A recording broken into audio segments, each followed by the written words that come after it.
Au cours de l'hiver 1927-1928, l'ancien port de pêche d'Innsmouth, dans le Massachusetts, fit l'objet d'une enquête étrange et confidentielle menée par des agents fédéraux. Le public ne l'apprit qu'en février, à l'occasion d'une importante série de rafles et d'arrestations, suivie de l'incendie et du dynamitage en règle d'un très grand nombre de maisons délabrées, vermoulues et supposées vacantes, le long du front de mer désert. Les moins curieux n'y virent qu'une des plus importantes offensives de l'État dans son erratique croisade contre l'alcool de contrebande. Les lecteurs plus attentifs de la presse, toutefois, ne manquèrent pas de s'étonner devant la prodigieuse quantité d'arrestations, l'importance du dispositif policier et le secret qui semblait entourer le sort des prisonniers. Aucune poursuite judiciaire, aucun chef d'inculpation n'avait été avancé. De même, aucun des détenus n'intégra par la suite les prisons du pays. Certains vagues communiqués firent d'abord état de maladies et de mise en quarantaine, pour annoncer ensuite l'incarcération des prisonniers dans diverses prisons navales et militaires. À terme, cependant, rien ne fut confirmé. Innsmouth se retrouva presque entièrement dépeuplée, et ce n'est qu'aujourd'hui qu'elle recommence à témoigner d'un lent et poussif regain de vitalité. Pour étouffer les protestations indignées de nombreuses associations de droits civiques, le gouvernement convia leurs représentants à de longs entretiens confidentiels, ainsi qu'à la visite de certains camps et prisons secrètes. Dès lors, ces organismes firent preuve d'une singulière discrétion. Les reporters se montrèrent plus difficiles à contenir, mais finirent à leur tour par coopérer. Un seul journal, une gazette souvent décriée pour sa ligne éditoriale racoleuse, rapporta qu'un sous-marin de poche avait largué des torpilles au fond de la fosse océanique qui s'étend au-delà du récif du Diable. Cet article, découvert par hasard dans un repère de marins, semblait néanmoins quelque peu tiré par les cheveux, car ce récif noir et plat se trouve à 2 bons kilomètres et demi du port d'Innsmouth. Entre eux, les habitants de la région et des villes voisines commentaient à voix basse les événements survenus pendant l'hiver, mais ils se taisaient devant les étrangers. Cela faisait presque un siècle que la ville mourante et à demi déserte d'Innsmouth alimentait leur conversation, et rien ne pouvait surpasser en démence et en abjection les rumeurs qu'ils s'échangeaient à mots couverts depuis tant d'années. Ils avaient bien des raisons de tenir leur langue, et il ne fut pas nécessaire de faire pression sur eux. Ils ne savaient d'ailleurs pas grand-chose, car de vastes marais salants, inhabités et désolés, séparent Innsmouth des terres qui l'environnent. Mais il est temps pour moi de lever le sceau du secret. Le succès de l'opération fédérale fut tel que mes révélations sur ce qu'ont découvert à Innsmouth ces agents horrifiés ne sauraient être préjudiciables, en dehors de la répulsion qu'elles ne manqueront pas d'inspirer. Sans compter que leurs découvertes peuvent avoir plus d'une explication. J'ignore si on m'a vraiment raconté toute l'histoire, même à moi, et j'ai de très bonnes raisons de ne pas vouloir approfondir le sujet. Car mon implication dans cette affaire excède de loin celle de n'importe quel profane, et les impressions terribles que j'en ai conservées risquent fort de me pousser bientôt à quelque malheureuse extrémité. C'est moi qui, aux abois, m'échappais d'Innsmouth à l'aube du 16 juillet 1927, moi qui donnais l'alerte à grands cris terrifiés et poussais les autorités à enquêter, avec pour conséquence cette retentissante opération policière déjà rapportée. J'étais disposé à garder le silence à l'époque, quand l'affaire était encore récente et incertaine. Mais maintenant que le grand public s'est détourné de cette vieille histoire et n'éprouve plus pour elle la moindre curiosité, je ressens l'étrange besoin de raconter tout bas l'épouvante de mon bref séjour dans ce port funeste et honni, peuplé d'ombres perverties et d'horreurs sacrilèges. Le simple fait de coucher mon récit par écrit m'aide à reprendre confiance en mes facultés mentales, à m'assurer que je ne fus pas la première victime d'une épidémie d'hallucinations cauchemardesques. Cela m'aide aussi à m'éclaircir les idées quant à cette terrible décision qui m'attend. Je n'avais jamais entendu parler d'Innsmouth avant la veille de ma première et jusqu'ici dernière visite dans cette ville. Pour fêter ma majorité, je m'étais offert un petit périple à visée touristique, historique et généalogique en Nouvelle-Angleterre, et depuis l'ancienne Newburyport, je comptais me rendre à Arkham, d'où était issue la famille de ma mère. Ne disposant pas d'une automobile, j'alternais les voyages en train entre les bus et en autocar, toujours à l'affût de l'itinéraire le moins onéreux. J'appris à Newburyport qu'il me fallait embarquer à bord du train à vapeur si je voulais rejoindre Arkham, et ce fut seulement au guichet de la gare, alors que je m'étranglais devant le prix du billet, qu'on me parla pour la première fois d'Innsmouth. Le préposé, un homme corpulent aux traits rusés dont l'accent m'apprit qu'il n'était pas du pays, sembla compatir à mes soucis d'économie et me fit une suggestion que ne m'avait encore proposée aucune des personnes qui m'avaient renseigné jusque-là. « Pourriez toujours prendre ce vieux bus ?» me dit-il d'un ton hésitant. « Mais il n'est pas très apprécié dans le coin. Il passe par Innsmouth. Vous en avez peut-être déjà entendu parler, si bien qu'on le voit d'un sale œil dans le coin. C'est un gars de cette ville qui le conduit, un dénommé Joe Sargent. Mais il n'y a jamais personne d'ici, ou même d'Arkham à vrai dire, qui monte dedans. C'est à se demander comment il gagne son beurre. Le ticket doit pas coûter bien cher, mais j'y ai jamais vu plus de 2 ou 3 passagers, et rien que des gens d'Innsmouth. Il quitte la place, juste en face du drugstore de Hammond, à 10h et à 19h tous les jours, à moins que c'est changé depuis. C'est vraiment un vieux taco. J'y suis jamais monté, pour ma part. C'était la toute première fois que j'entendais parler de la ténébreuse Innsmouth. La moindre référence à une commune absente des cartes courantes et des guides récents aurait déjà suffi à m'intéresser, et je dois dire que les étranges allusions de l'employé ne manquèrent pas de piquer franchement ma curiosité. Une ville capable d'inspirer une telle aversion à ses voisins, pensais-je, devait au moins sortir de l'ordinaire et présenter quelque intérêt touristique. Si elle se trouvait sur la route d'Arkham, je ne manquerais pas d'y faire étape. Je priai donc l'employé de m'en dire plus. Il s'exécuta posément, une légère note de condescendance dans la voix, comme pour me signifier que lui-même ne croyait pas ses propres ragots. « Innsmouth ? Ma foi, c'est un patelin plutôt étrange dans son genre, à l'embouchure du Manoxet. C'était presque une grande ville à l'époque, et même un sacré port avant la guerre de 1812, mais ça fait bien 100 ans qu'elle tombe en ruine. Plus aucun train n'y passe. La Boston and Main n'est jamais venue jusque-là, et la voie de raccordement à l'embranchement de Rowley a été abandonnée il y a de ça quelques années déjà.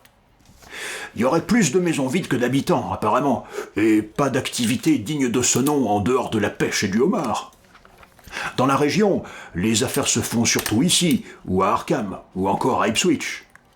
À une époque, Innsmouth avait quelques fabriques, mais plus maintenant, sauf une raffinerie d'or qui ne tourne plus qu'au ralenti. Mais dans le temps, c'était quelque chose, cette raffinerie, et le vieux Marsh, son propriétaire, doit être riche comme Crésus. Un drôle de pistolet, celui-là, toujours cloîtré chez lui. On raconte qu'en vieillissant, il aurait attrapé une sorte de maladie de la peau ou une malformation qui le force à rester caché. C'est le petit-fils du capitaine Obed Marsh, celui qui a monté l'affaire. Il paraîtrait que sa mère n'était pas de chez nous, une fille des mers du Sud, à ce qu'on dit, et ça a fait un foin du tonnerre quand il a épousé une fille d'Ipswich, il y a 50 ans. Ah, ça, on peut dire qu'il leur mène la vie dure aux gens d'Innsmouth, dans le coin. Et ceux conduisant d'Innsmouth dans leurs veines s'en vantent pas, pour sûr. Mais de ce que j'en ai vu, les enfants et les petits-enfants Marsh m'ont l'air comme tout le monde. J'avais demandé à ce qu'on me les montre. Quand j'y repense, ça fait quelque temps que j'ai pas croisé les aînés. Le vieux, par contre, je l'ai jamais vu. Pourquoi donc tout le monde déteste autant Innsmouth ? Ma foi, jeune homme, ne faites pas trop attention à ce que les gens d'ici peuvent dire. Pas facile de leur faire desserrer les lèvres, mais vous verrez, une fois lancés, impossible de les arrêter. Ça va faire bientôt 100 ans qu'ils propagent, à un mot couvert le plus souvent, des rumeurs sur ce patelin, et d'après moi, c'est plus par peur qu'autre chose. Certaines de ces histoires sont à mourir de rire, comme celle qui raconte que le vieux capitaine Marsh avait conclu un pacte avec le diable et accueillait ses rejetons infernaux à Innsmouth. On parle aussi d'un culte satanique et d'affreux sacrifices quelque part du côté des quais, comme certains l'auraient découvert aux alentours de 1845. Mais je viens de Panton, dans le Vermont. Alors vous savez, ce genre de boniment, ça ne prend pas avec moi. Il n'empêche que vous devriez écouter ce que les anciens ont à dire à propos de ce récif noir au large de la côte. Le récif du diable, qu'ils l'appellent. La plupart du temps, il reste bien visible au-dessus de l'eau. Et même quand il passe sous la surface, il n'est jamais englouti très profondément. Mais ce n'est pas une île à proprement parler. À ce qu'on raconte, on peut parfois y voir toute une légion de démons se prélasser sur la pierre sombre ou alors se faufiler dans des espèces de grottes au sommet du récif. C'est un gros caillou inégal et déchiqueté en pleine mer, à plus d'1 kilomètre de la côte. Et dans les dernières années du commerce en mer, les marins se fendaient de larges détours rien que pour l'éviter. Enfin, sauf les originaires d'Innsmouth. À l'époque, on reprochait entre autres au capitaine Marsh d'y accoster certaines nuits quand la marée était propice. Et c'est bien possible, car je dois avouer que la formation rocheuse a quelque chose d'intrigant. Qui sait, peut-être qu'il y cherchait, et peut-être qu'il y a trouvé, le butin d'un pirate. Mais les gens se sont imaginés qu'il s'y rendait pour pactiser avec les démons. En fait, si on y réfléchit, c'est bien le capitaine qui a donné sa mauvaise réputation au récif. Tout ça, c'était avant la grande épidémie de 1846, qui a décimé plus de la moitié des habitants d'Innsmouth. Personne n'a jamais vraiment su de quoi il retournait, mais il s'agissait sans doute d'une de ces maladies que les bateaux nous rapportent de Chine ou d'ailleurs dans leurs cales. La fait de sacrés ravages en tout cas. On parle d'émeutes et de toutes sortes de crimes terrifiants, mais rien n'a jamais filtré à ce sujet en dehors de la ville, et Innsmouth n'a plus été que l'ombre d'elle-même après ça. Doit pas y avoir plus de 300 ou 400 habitants aujourd'hui. Mais je vais vous dire, moi, ce qui chiffonne vraiment les gens d'ici, c'est simplement une affaire de préjugés raciaux. Et je ne vais pas leur jeter la pierre. Moi-même, j'ai horreur des gens d'Innsmouth, et pour rien au monde je n'irai mettre les pieds dans leur patelin.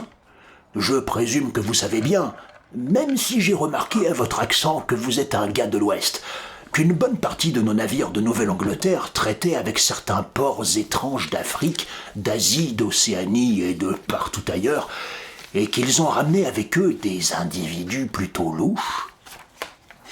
Vous avez sûrement déjà entendu parler du type de Salem qui est rentré au pays avec une femme chinoise, ou bien des sauvages des Fidji qui traînent encore maintenant dans les environs du Cape Cod. Doit y avoir un peu de ce sang-là dans les veines de ceux d'Innsmouth, voilà ce que j'en dis. Comme leur bourgade a toujours été salement coupée du reste de la région par les marais et les bras de mer, on connaît mal les tenants et les aboutissants de toute l'affaire, mais il est évident que le capitaine Marsh a ramené avec lui d'étranges spécimens du temps où ces 3 bateaux étaient en activité, dans les années 1820-1830. Ce qui est sûr, c'est que les gens d'Innsmouth sont quelque chose de bizarre. Je pourrais pas vraiment l'expliquer, mais ça vous fiche la nausée rien qu'à les regarder. Vous comprendrez en voyant Joe Sargent, si vous prenez son bus. Il y en a certains qui ont le crâne curieusement étroit, avec un nez épaté, de gros yeux globuleux et brillants qui ne clignent presque jamais, et une drôle de peau. Toute rêche et couverte de croûte, et toute plissée et froissée sur les côtés du cou. Ils perdent leurs cheveux très jeunes aussi, et plus ils vieillissent, plus ils sont laids. Maintenant que j'y pense, je crois pas en avoir jamais vu de vraiment vieux. Sans doute qu'il tomberait de mort bien avant, en se croisant dans la glace. Et puis les animaux les détestent. Ils avaient du mal à maîtriser leurs chevaux avant l'arrivée des autos. Personne d'ici, d'Arkham ou d'Ipswich, ne veut avoir affaire à eux. Et puis il faut dire qu'ils se montrent même plutôt distants quand ils débarquent en ville ou quand un pêcheur vient chaluter dans leurs eaux. C'est que ça grouille toujours de poissons dans la baie d'Innsmouth, même quand il y a pénurie partout ailleurs. Mais essayez d'en profiter un peu et vous verrez comment vous serez accueillis. À une époque, ces gens-là arrivaient par le train en marchant jusqu'à Rowley quand la voie de raccordement a été abandonnée, mais ils prennent le bus désormais. Oui, il y a un hôtel à Innsmouth. S'appelle la pension Gilman. Mais il ne doit pas valoir grand-chose. Franchement, je vous déconseille d'y mettre les pieds. Feriez mieux de passer la nuit ici et de prendre le bus de 10h demain matin. Comme ça, vous pourrez repartir par celui de 20h pour Arkham. Un inspecteur du travail est descendu au Gilman il y a 2 ans et il a laissé entendre plein de choses désagréables sur l'endroit. La clientèle serait du genre plutôt louche, d'après ce type. L'hôtel était presque vide, et pourtant les voix qui résonnaient dans certaines chambres lui avaient donné la chair de poule. Il n'avait pas reconnu la langue, mais c'était plutôt la façon dont une d'elles parlait qui l'avait effrayé. Elle lui avait paru si anormale, comme un clapotis, qu'il disait, qu'il n'avait pas osé se déshabiller ni se mettre au lit. L'avait veillé jusqu'à l'aube et décampé au champ du coq. La discussion avait duré toute la nuit. Ce gars-là, Cassay qu'il s'appelait, avait eu beaucoup à raconter sur la façon dont les gens d'Innsmouth l'observaient et semblaient se méfier de lui. La raffinerie Marsh aussi, c'était un drôle d'endroit à l'en croire, installé dans un vieux moulin près des dernières chutes du Manuxet avant l'estuaire. Ce qu'il en a dit concordait avec ce qu'on m'avait déjà raconté. Les comptes étaient mal tenus, et il n'y avait trouvé aucune trace de la moindre transaction officielle. Vous comprenez, on n'a jamais vraiment su où les Marsh se procuraient l'or qu'ils raffinaient. Ils n'ont jamais eu l'air d'en acheter beaucoup, mais ça les a pas empêchés d'expédier des lingots par cargaison entière dans le temps. À l'époque, il y avait des bruits qui couraient sur les curieux bijoux étrangers que les marins et les ouvriers de la raffinerie vendaient parfois sous le manteau, et qu'on avait pu voir à 1 ou 2 reprises au poignet et autour du cou des femmes Marsh.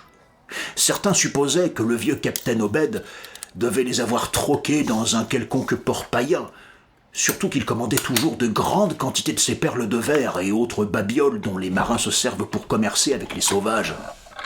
Mais d'autres pensaient, et pensent toujours, qu'il avait découvert une tanière de pirates sur le récif du diable. Mais voilà le plus bizarre. Ça va faire 60 ans que le vieux capitaine est mort, et on n'a pas vu un seul bateau digne de ce nom voguer dans le coin depuis la guerre civile. Mais les Marsh continuent encore aujourd'hui à se fournir en verroterie, des fanfreluches en verre ou en caoutchouc, à ce qu'on m'a dit. Peut-être bien que c'est de la dernière mode pour les gens d'Innsmouth. Dieu sait qu'ils ne valent maintenant pas mieux que les cannibales des mers du Sud et les sauvages de Nouvelle-Guinée. Sans doute que l'épidémie de 46 a éradiqué les meilleures lignées. Bref, c'est une clique bien louche désormais, et les Richards du genre de la famille Marsh sont à mettre dans le même sac que les autres. Je vous l'ai dit, il ne doit pas y avoir plus de 400 âmes dans toute la ville, alors qu'il paraît qu'elle grouille de rue. Un beau ramassis de petits blancs, comme on dirait dans le sud, dépravés, sournois et pleins de secrets. Ils amassent beaucoup de poissons et de homards qu'ils exportent par camion. C'est fou comme ça foisonne dans leurs eaux et pas ailleurs. Impossible de savoir combien ils sont exactement, et j'imagine que les inspecteurs d'académie et les agents de recensement doivent s'arracher les cheveux là-dessus. Il y a fort à parier que les fouineurs ne sont pas les bienvenus à Innsmouth. J'ai moi-même entendu parler de plusieurs hommes d'affaires ou de fonctionnaires qui auraient disparu là-bas. Il y en aurait même un qui serait devenu fou et qu'on aurait bouclé à l'asile de Danvers. Ils ont dû s'arranger pour lui flanquer une frousse de tous les diables à ce pauvre type. Voilà pourquoi, je serais vous, j'y resterai pas pour la nuit. J'y suis jamais allé, et j'en ai pas l'intention. Mais vous ne risquez rien à y traîner en journée, selon moi. Même si les gens du coin vous diront certainement le contraire. Mais si vous voulez juste vous promener et chercher des vieilleries, Innsmouth est l'endroit idéal. Je passais donc une partie de la soirée à la bibliothèque municipale de Newburyport pour y glaner des renseignements sur Innsmouth.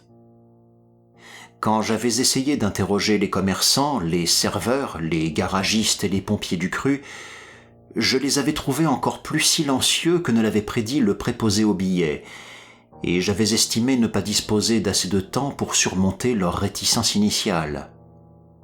Ils faisaient preuve d'une sourde méfiance à mon égard, comme si quiconque manifestant le moindre intérêt envers Innsmouth leur devenait immédiatement suspect. À l'auberge de jeunesse où je pris une chambre, le réceptionniste tenta tout bonnement de me dissuader d'aller visiter un endroit aussi lugubre et décadent. Et les bibliothécaires me tinrent un peu plus tard le même discours. Aux yeux des plus instruits, Innsmouth ne constituait manifestement qu'un cas outrancier de dégénérescence communautaire. Les chroniques du comté d'Essex que j'allais consulter à la bibliothèque m'en apprirent bien peu, sinon que la ville, fondée en 1643, jouissait avant la Révolution d'une excellente réputation pour ses chantiers navals, puis était devenue le siège d'un commerce maritime florissant à l'orée du XIXe siècle, et enfin plus tard un centre industriel de second plan alimenté par le courant du Manoxet. L'épidémie et les émeutes de 1846 y étaient à peine évoquées, comme si elles jetaient le discrédit sur le comté. Les allusions au déclin de la ville étaient rares, mais les archives plus récentes parlaient d'elles-mêmes. Après la guerre civile, toute l'activité industrielle d'Innsmouth s'était réduite à la compagnie de raffinage, et le commerce des lingots d'or devint bientôt l'unique source de revenus locale, en plus de l'immuable pêche en mer. Celle-ci rapportait toutefois de moins en moins avec la baisse des cours du marché et la concurrence croissante des grandes entreprises. Mais le poisson ne manquait jamais au large d'Innsmouth. Les étrangers s'y établissaient rarement, et certains indices discrets révélaient que les quelques Polonais ou Portugais à s'y être essayés avaient été conduits de façon plutôt brutale. Ce qui attira tout particulièrement mon attention fut une référence détournée aux bijoux étranges vaguement associés à Innsmouth. De toute évidence, ils avaient fait grande impression dans la région, car on pouvait en admirer certains échantillons au musée de l'université miskatonique d'Arkham et dans la salle d'exposition de la Société historique de Newburyport. En dépit de leur prose banale et dépouillée, les descriptions parcellaires de ces objets m'inspirèrent une diffuse et tenace impression d'étrangeté. Il émanait d'eux quelque chose de trouble et d'insolite que je ne pouvais chasser de mes pensées, et je résolus, malgré l'heure relativement tardive, d'aller voir, si c'était encore possible, le spécimen local, quelque chose qui s'apparentait apparemment à une large tiare dotée de proportions singulières. Le bibliothécaire me confia une lettre de recommandation à remettre à la conservatrice de la société, une certaine mademoiselle Anna Tilton, qui habitait tout près. Après une brève explication, et comme la soirée n'était pas trop avancée, cette aimable vieille dame eut la gentillesse de m'ouvrir les portes du bâtiment. La collection était tout à fait remarquable, mais je n'avais alors d'yeux que pour l'objet bizarre qui scintillait dans une vitrine d'angle sous l'éclairage électrique. Même une extrême sensibilité à la beauté ne peut expliquer pourquoi j'eus littéralement le souffle coupé devant l'étrangeté, la splendeur fantastique et la somptuosité de l'impossible objet niché sur un coussin de velours violet.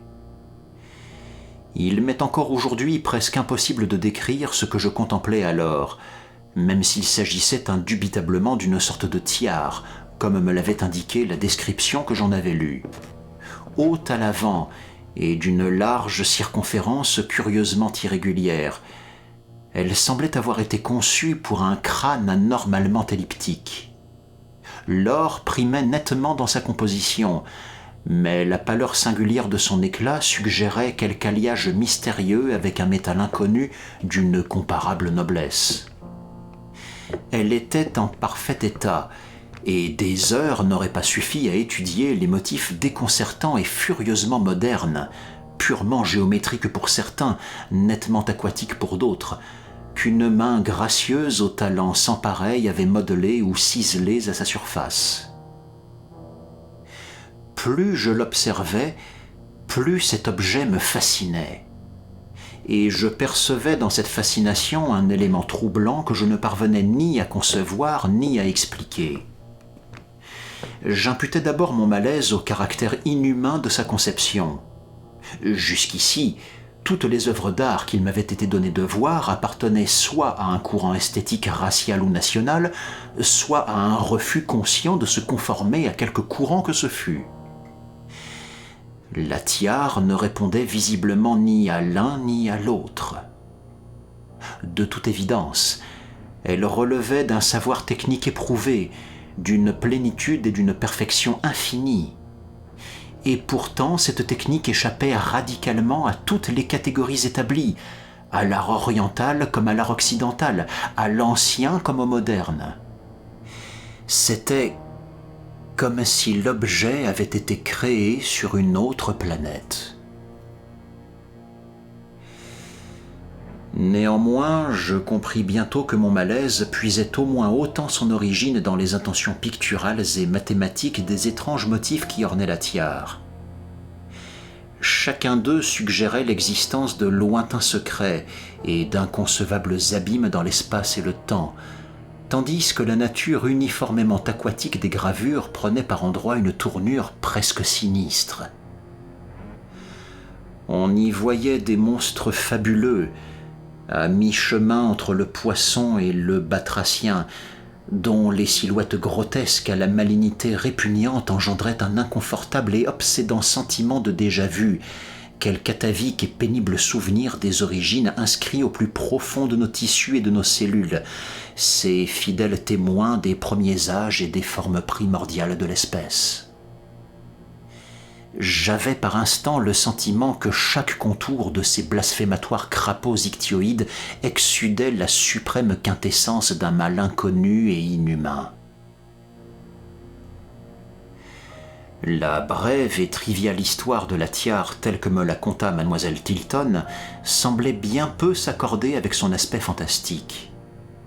Un habitant d'Innsmouth éméché, et qui fut tué peu après dans une rixe, l'avait mise au clou pour une somme ridicule dans un mont-de-piété de State Street en 1873. La société en avait fait l'acquisition directement chez le prêteur sur gage et lui avait rendu la place qu'elle méritait. La notice descriptive lui attribuait une origine indo-chinoise ou indienne, mais cela restait clairement une supposition timide. Mademoiselle Tilton, après avoir envisagé toutes les hypothèses concernant sa provenance et sa présence en Nouvelle-Angleterre, estimait qu'elle avait dû faire partie du trésor de quelque pirate exotique qu'aurait ensuite découvert le capitaine Obad Marsh.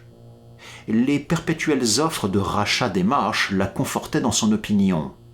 À peine la tiare avait-elle intégré la collection du musée qu'ils avaient proposé des sommes effarantes pour acheter l'objet, et renouvelaient encore à ce jour leurs offres malgré les refus inflexibles de la société. Tandis qu'elle me raccompagnait vers la sortie, l'aimable femme m'expliqua que la théorie du trésor pirate avait les faveurs de l'élite intellectuelle de la région. Pour sa part, elle disait éprouver une profonde répulsion à l'égard de la ténébreuse Innsmouth, qu'elle n'avait jamais visitée, et de sa communauté qui s'était laissée glisser tout au bas de l'échelle culturelle. Elle m'assura en outre que les rumeurs de culte satanique étaient en partie fondées sur une étrange religion secrète qui avait prospéré dans la ville et fini par éclipser les églises traditionnelles.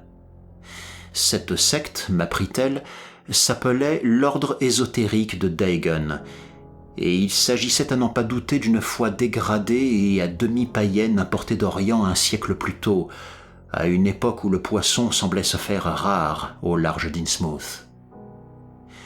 La population fruste l'avait adopté d'autant plus facilement que son arrivée avait été l'occasion de soudaines et durables pêches miraculeuses. Aussi le culte avait-il gagné en influence au point de détrôner la franc-maçonnerie et de s'établir dans l'ancienne loge maçonnique sur New Church Green. Tout ceci fournissait à la pieuse Mademoiselle Tilton une excellente raison d'éviter cette vieille ville déserte et déclinante. Mais pour ma part, ces révélations attisèrent un peu plus ma curiosité. À mes probables découvertes architecturales et historiques venait de s'ajouter une énigme anthropologique de taille, et je peinais à trouver le sommeil dans ma petite chambre de l'auberge de jeunesse à mesure que la nuit avançait.